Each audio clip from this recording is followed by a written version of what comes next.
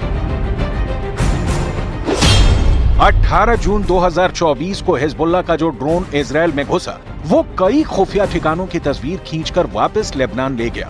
Israel उसका कुछ भी नहीं बिगाड़ पाया। ये ड्रोन उत्तरी इजराइल के किर्यात शमोना, नहरिया, सफर, कारमील, अफुला शहरों से लेकर इजराइल के पोर्ट पहुंच सकते हैं।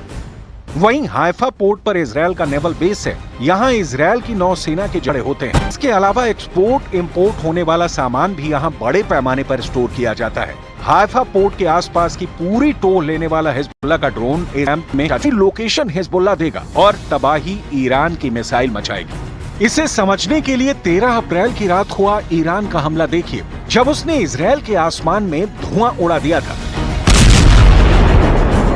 14 अप्रैल की सुबह देखिए इजराइल में क्या हुआ था। ये इजराइल का नेवातिम एयरबेस है, जहां दुनिया का सबसे खतरनाक फाइटर जेट F-35 तैनात है, और यहां भी ईरान ने मिसाइल बरसाई थी। सवाल है कि क्या नेवातिम फिर ईरान का टारगेट बनेगा?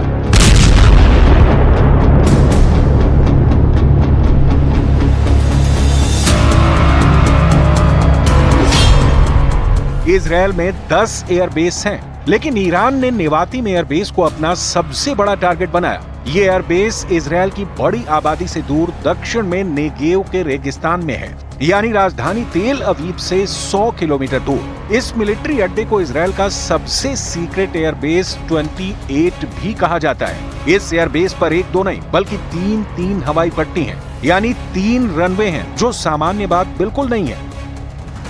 13 अप्रैल को ईरान ने इजराइल के नेवातिम एयरबेस को अपना सबसे बड़ा टारगेट बनाया। ईरान का दावा है कि उसकी 15 बड़ी मिसाइल नेवातिम एयरबेस पर गिरी। इजराइल को इस अड्डे पर भारी नुकसान हुआ। इस बार भी ईरान नेवातिम पर सबसे बड़ा हमला करने की फिराक में होगा, क्योंकि 2016 में जब इजराइल को अमेरिका से अपना पहला F-35 मिला था, तभी से ये जहाज नेवातिम एयरबेस पर तैनात है। और अब इजराइल ने ऐसे 36 और विमानों का ऑर्डर अमेरिका को दिया है। यही है इजराइल का सबसे बड़ा हथियार, जिससे ईरान भी घबराता है। F-35 अमेरिका का बनाया हुआ स्टेल्थ फाइटर जेट है, जो रेडार की पकड़ में नहीं आता। यही इसकी सबसे बड़ी खासियत है। F-35 की अधिकतम रफ्तार करीब 2000 किलोमीटर प्रति घंटे है। न दुश्मन का विमान इसे देख पाता है, न ही उसके रेडार इसे ट्रैक कर पाते हैं। यही वजह है कि F-35 ईरान पर अगर हमला करता है तो ईरान के लिए इसे ट्रैक करना मुश्किल हो जाएगा। दुश्मन के ठिकानों के करीब पहुंचकर ये बिना ट्रैक हुए हमला कर सकता है। इजराइल के पास 39 F-35 फाइटर जेट हैं। अमेरिका के पास भी ऐसे करीब 500 विमान हैं। अमेरिका अपने बहुत से F-35 विमानों को खाड़ी के इलाकों में भी तैनात रखता है। 13 अप्रैल को जब ईरान ने इजराइल पर हमला किया था, तब उसे रोकने में जॉर्डन से लेकर अमेरिका और ब्रिटेन ने भी इजराइल की मदद की थी। इस बार भी ईरान ने अमेरिका को खुल्लम खुल्ला चैलेंज कर दिया है कि वो उसके और इजराइल के झगड़े से दूर रहे। ईरान के मिनिस्टर ऑफ इंटेलिजेंस इस्माइल खतीब ने कहा है कि इजराइल ने इस्माइल हानिया की हत्या इसलिए की क्योंकि उसे अमेरिका से मंजूरी मिली थी। इसके मायने ये हैं कि ईरान की नजर अमेरिका पर भी है, और अगर ईरान के जवाबी हमले में अमेरिका का दखल होता है तो खाड़ी में मौजूद अमेरिकी सैन्य अड्डे पर भी ईरान की मिसाइलों की बरसात हो सकती है। ये बात अमेरिका ने इजराइल को भी बता दी है, और उसके हिसाब से पेंटागन ने भी अपनी तैयारी कर ली है।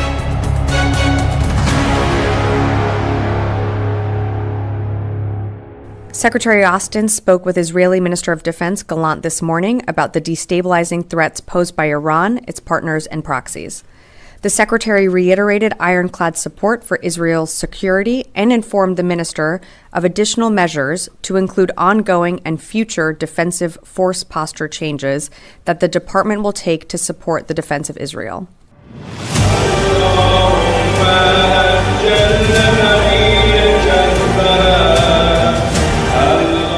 ईरान के कोम में इस ऐतिहासिक शाम-करन मस्जिद पर लाल रंग का झंडा फहराकर ईरान पहले ही सिग्नल दे चुका है, यानी युद्ध होकर रहेगा।